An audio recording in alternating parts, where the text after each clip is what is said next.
Assalamualaikum warahmatullahi wabarakatuh. Halo sahabat brother semuanya. Kembali lagi di channel saya di Muhtar ya. Oke, pada video kali ini saya akan share video ya, masuk ke tutorial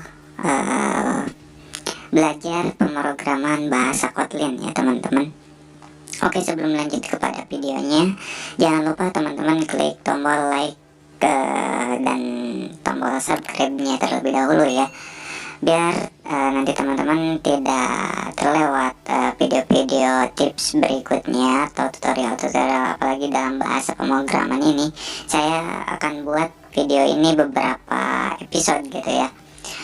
Oke, jadi pada video kali ini saya akan masuk ke dalam pemrograman bahasa Kotlin gitu ya. Di sini saya udah menyiapkan atau mempersiapkan slide PowerPoint ya, presentasi dimana kita masuk di belajar pemrograman bahasa Kotlin dasar gitu ya teman-teman. Oke.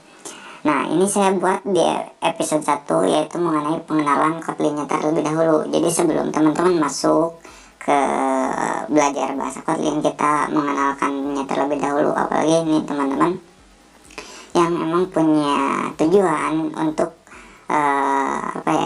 belajar bahasa pemrograman untuk membangun suatu aplikasi mobile ya. Intinya baik itu aplikasi Android ataupun iOS ya gitu, karena dalam bahasa Kotlin ini bisa multi-platform gitu ya. Oke teman-teman, kita lanjut saja ke pengertiannya. Jadi apa itu bahasa Kotlin gitu ya. Kotlin itu adalah sebuah bahasa pemrograman dengan pengetikan statis yang berjalan pada mesin virtual Java atau menggunakan compiler LLVM gitu ya, yang dapat pula dikompilasikan ke dalam bentuk kode sumber JavaScript. Nah, jadi untuk Kotlin itu yang berjalan di atau bisa disebut dengan JVM gitu ya, virtual machine gitu. Jadi teman-teman di sini pengembangan utamanya berasal dari tim programmer dari JetBrains ya.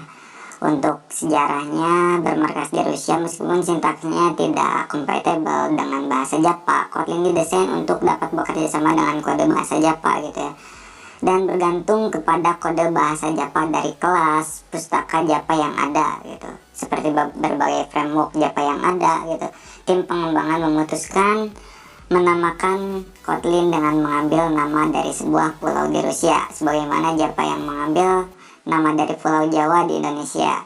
Setelah Google mengumumkan bahwa Kotlin menjadi bahasa kelas 1 ya bagi Android gitu. Jadi teman-teman yang ingin menjadi developer mobile atau Android gitu, ini sangat direkomendasikan untuk menggunakan bahasa Kotlin ini. Bahasa intinya yang sedang populer pada zaman sekarang ini yaitu Kotlin gitu ya. Maka bersama Java dan C++, Kotlin menjadi bahasa resmi untuk pengembangan aplikasi Android. Nah, ini saya ambil dari sumber Wikipedia ya teman-teman. Oke, kemudian sejarahnya tadi sempat di kilas ya di dalam pengertiannya. Kemudian bahasa pemrograman Kotlin ini dikenalkan oleh perusahaan JetBrains ya tadi, yaitu untuk tahunnya. Nah, di sini saya memperjelas pada tahun 2019, yaitu perusahaan JetBrains itu memperkenalkan ya bahasa Kotlin sebagai bahasa pemrograman gitu ya. Nah, dibangun bahasa Kotlin itu agar terintegrasi dengan Java gitu, jadi bisa dikompilasi gitu kan ya. Tahun 2019 ya ini direkomendasikan untuk pengembangan aplikasi Android. Nah, Google telah mengumumkan bagi developer Android yaitu sebagai bahasa yang direkomendasikan untuk pengembangan aplikasi yang berbasis mobile atau Android gitu ya teman-teman. Nah, apapun kelebihan ya, jadi ada beberapa kelebihan diantaranya untuk menggunakan bahasa Kotlin gitu ya teman-teman. Jadi Kotlin itu mampu mengurangi boilerplate atau kode atau tingkat kerumitan dari kode yang biasa kita tulis ketika menggunakan bahasa Java gitu ya. Jadi kalau di sini tuh bisa lebih simpel gitu ya, menggunakan bahasa Kotlin itu teman-teman.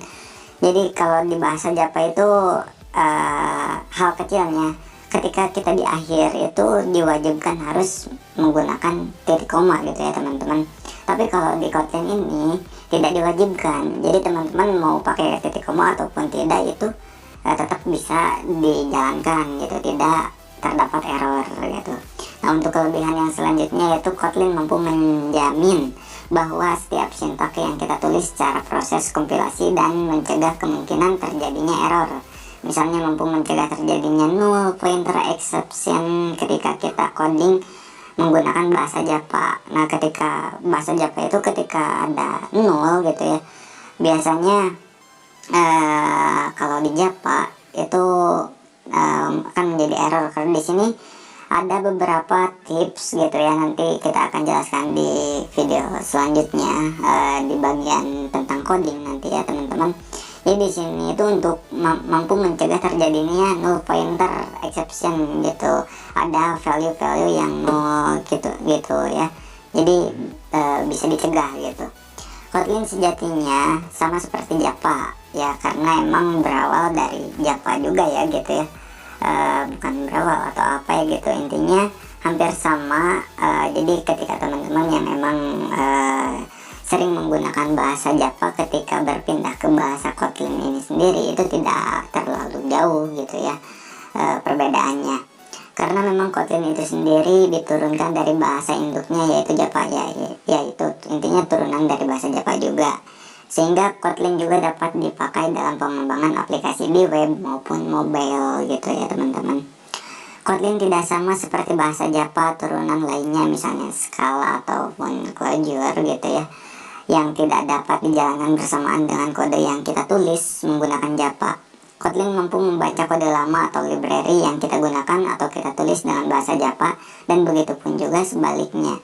Jadi sama-sama saling mengcompile atau terintegrasi dengan bahasa Java gitu, walaupun kita mengambil library yang kita awal digunakan dengan bahasa Java, kemudian kita beralih atau integrasi dengan atau migrate ya kita ke bahasa Kotlin, itu tetap kita bisa menjalankan ya teman-teman. Nah, jadi apa kalau kekurangannya apa gitu ya? Kekurangannya kalau menggunakan bahasa Kotlin itu komunitas Kotlin masih cukup sedikit ya teman-teman. Jadi sekarang itu ya intinya masih, karena diresmikannya 2019 gitu ya teman-teman. Jadi sekarang itu 2021, berarti kira-kira sekitar 2 tahunan, 2 tahun kurang lebih lah gitu. Jadi masih sedikit lah gitu komunitas-komunitas yang para developer menggunakan Kotlin gitu ya. Nah, kemudian kekurangannya juga Kotlin developer masih sulit ditemukan. Jadi karena itu masih ya komunitasnya pun masih sedikit, jadi para developernya juga masih sulit untuk ditemukan. Hampir seluruhnya pengembang Android yang ya intinya masih di atas 50% gitu ya, masih banyak juga yang menggunakan bahasa Java gitu.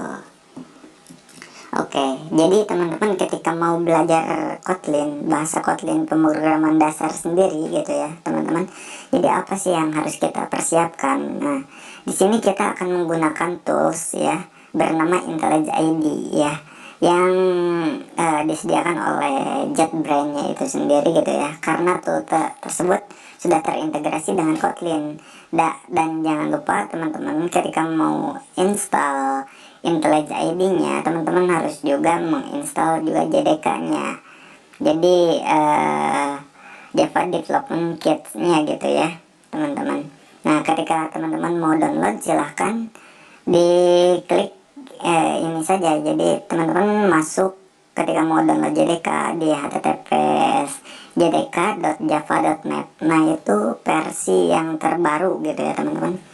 kalau dalam aturannya minimal kita harus menggunakan dari JDK 8 ke atas gitu ya teman-teman. Kalau sekarang itu udah masuk ke JDK 17 kalau nggak salah ya teman-teman.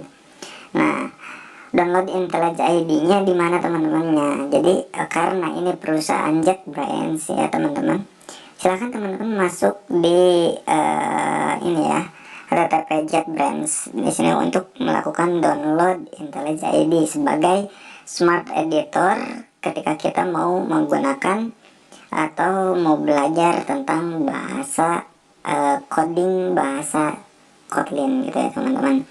Nah, jadi ketika udah teman-teman download semuanya, nanti saya akan buat lagi berupa video berikutnya, yaitu tentang bagaimana cara instalasi ya, instalasi